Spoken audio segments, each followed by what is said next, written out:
outside during the summer, I love to get creative with decorations while also making them functional.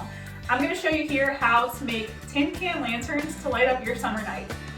For the first step, you're going to take your paper and writing utensil, and you are just going to have fun with drawing a design. I am going to go for a starburst effect on this piece of paper. To prep your cans for the next step, you're going to need some rice and some water. So what you're going to do is pour the rice into the can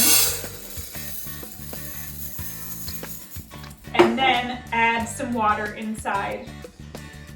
Quick tip, if the jars you're using come with a lid, pop that on, but if not, just make sure you store your jar upright in your freezer. After about 2 hours, your rice and water will be solid inside. You are then going to take your paper with the design that you had made and lay that on top of your jar. And just grab some tape to hold that in place initially. We are going to do something a little bit more sturdy in just a second here.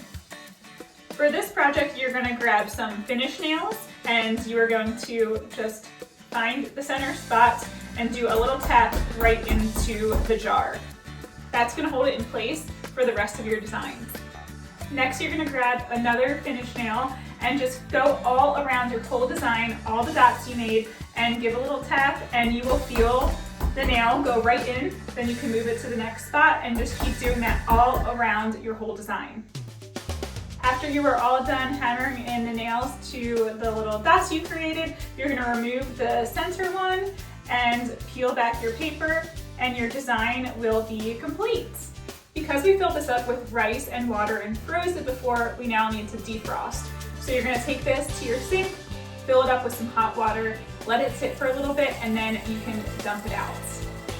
Before I paint, what I do is I take the towel we were using, I just roll it up and I stick it down inside of the can. This will make sure none of your paint gets inside. You're going to take the acrylic paint and go all over your can. This usually takes about 2 coats, so this will be the first one. And you can use any colors of your choice here. I'm going to go for a white and green look. When your jars are all dry, you can remove the towel. If any of your holes got clogged from the paint, you can just take a finish nail and go back and poke those right through.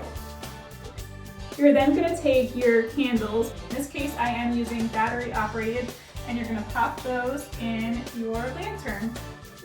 Now everything is lit and ready to go. They look so pretty at nighttime.